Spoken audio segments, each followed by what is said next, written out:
Christian Uck here, CES 2026. I'm in the VueReal booth. We're very excited for Garmin to launch the microLED watch. So VueReal's would be a perfect candidate for a smart device like. Well, actually, let's talk about that because their current implementation consumes more power than their OLED display.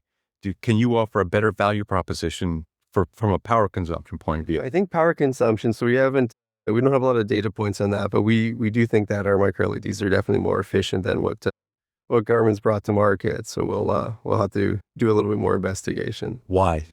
In general, OLED got significantly better in the past couple of years. And right now, microLED power efficiency cannot meet OLED. OLED is doing much better.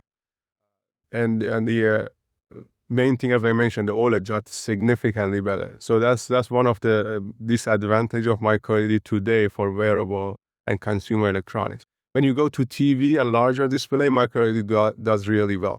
When you go for wearable and those, actually microLED is not going to be that good. What we do to kind of help with microLED efficiency is 3-level things that we actually develop. One is working with the partners on the LED efficiency. That's something that actually you will release a new, or Gen 2 or Gen 3 LEDs. We are releasing a new set of LEDs in kind of a March, April timeframe that would even boost further the performance. The second thing that we're doing, we are moving from LTPS to micro driver CMOS, which with micro driver CMOS, we can be around 20% or so less power compared to OLED, just by switching that. Really? Yeah. And then we are also integrating solar into the pixel that not only now is more power efficient, it can capture. Right. It can capture the light that's being lost with microLED into the structure, or it can capture the ambient light.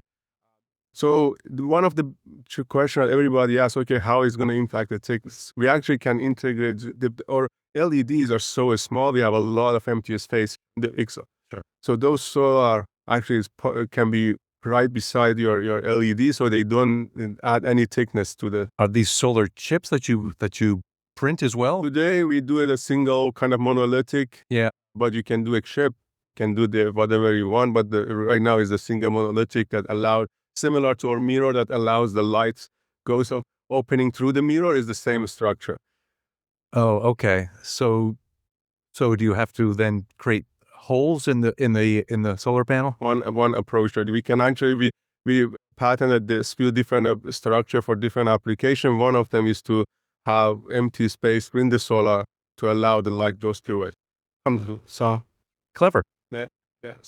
So actually now, depending on what you want to do, the different tier product, you can have different solar.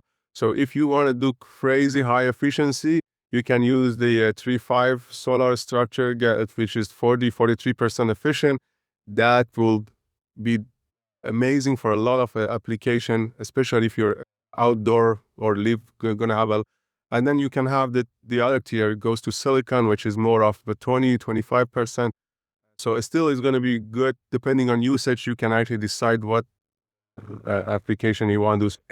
And they have perovskites that can boost that too, yeah. And quantum dots are able to do this as well. Yeah, exactly. So the combination of these 3 things that we're doing, now the micro-LED wearable not only can compete with OLED, I think in a year or so, it can kill OLED for wearable. Well, okay.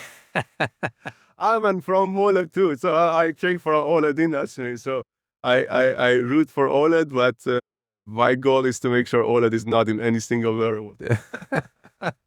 Okay, so I get your technology approach. I love it, but I'm worried about the cost now because you've added a lot of stuff. That's a very good question. Actually, yeah, the cost comes from different aspect of microLED. So the assembly cost, the integration, repair is one, and then the microLED material cost is the second.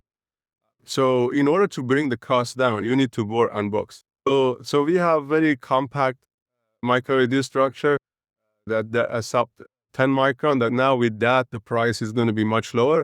One other thing that we're doing to bring the cost of material down is actually our wafer utilization. So if you can use majority of the wafer and produce display, that means your cost is going to go down. And so the combination of this along with our transfer and yield, now we are actually in a position that we can offer a display for watch that is acceptable in the price. We have a roadmap. By 2 years, we're going to be a cost parity with OLED. Okay. But you still got the micro IC to add to that. Actually, the micro IC, the way we are implementing it, is not going to be as expensive. It's going to be actually not going to be much more different than compared to LTPS. Okay. Because it simplified the system side.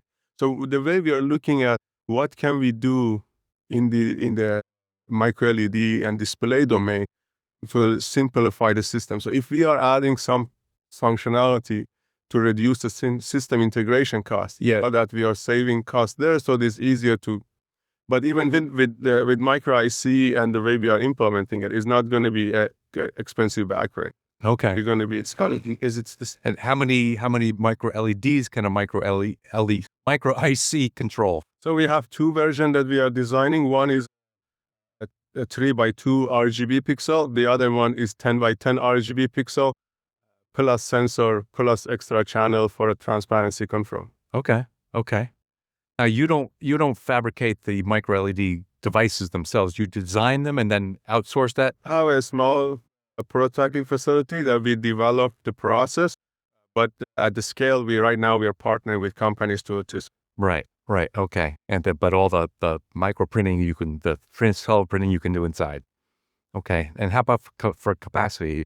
You talking about expansion there yet? Yeah. So actually, as we are speaking, we are expanding our transfer area. So end to end kind of, we are getting backplane cartridge, goes through the transfer module assembly. So all those things, by end of the year, our target is to be 100,000 a display per year. 100,000 per second. Okay. And scale. We don't want to scale beyond million in-house. We may add few more tools to go to, but that's the capacity we want to keep in-house, because our business model is not to be a display manufacturer. It enables others to produce display. It's similar to a printing process. We want to provide backplane, variety of cartridges, micro LED, micro sensors, micro solar, micro driver, whatever you want to print, so the companies can create their own application. Okay, so we provide them a printer, we provide them cartridge, they can develop and scale their production in-house. So let me ask you a political question. Can you put together a consortium of partners that can be all North America centric at this point? So that's one of the actually unique thing about micro LED. First of all, because the manufacturing, the way we are doing it, you don't need a huge skill or a very specific skilled worker, and also you can tap into existing foundries. You can actually produce and source your material from everywhere in the world. So you don't need to be a specific kind of related to one specific area in the world. Yes, but the political environment says you want to reshore, certainly America anyway. So that's what I'm saying. So if you want to have a display that fully made in America, yes, you can. That, especially with our micro driver, that's going to be a key to enabling that. It's solar panels. I mean, we don't make many solar panels, but yeah, but those are still, you can source them from Korea, you can source them from Europe, you can source them from a lot of countries though. Okay.